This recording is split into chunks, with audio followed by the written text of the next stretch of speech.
বন্ধুদেরকে জানাই good afternoon, শুভ দুপুর। দেখো বন্ধুরা আমরা কি করছি, আমার এই যে ভাইয়ের ছেলে করি মাছ ধরে নিয়ে এসছে। এই যে পুঁটি মাছ, ল্যাটা মাছ, পাঁটা মাছ, আমি মাছের অত নাম জানি না। এতে কি বলছে মাছ, বলছে মাছ, বলছে মাছ আর কি কি মাছ রয়েছে এতে। এই যে দেখতেই তো পাচ্ছ, ল্যাটা, পাঁটা, ডাঁটা, গোটা।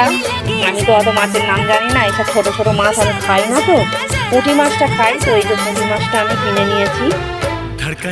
সব মাছগুলো সব কিনে নিয়েছি ওর থেকে, কেননা ও জল দিয়ে রেখে দেবে বলছিল। আমি বললাম আমাকে দে, আমি তো পয়সা দিয়ে দেবো, তো আমাকে দিয়ে দিয়েছে। এই পুঁটি মাছগুলো আমি উচ্ছে দিয়ে চচ্চড়ি খাবো, আমার খুব ভালো লাগে উচ্ছে দিয়ে চচ্চড়ি খেতে। আর এই ল্যাটা পাঁটাগুলো আমাদেরও খাবে। বললাম ল্যাটা পাঁটাগুলো আমি কাটতে পারি না, আলাদা করে শিগগিরই ওদের মেরে ফেলবো, তারপরে কাটবো।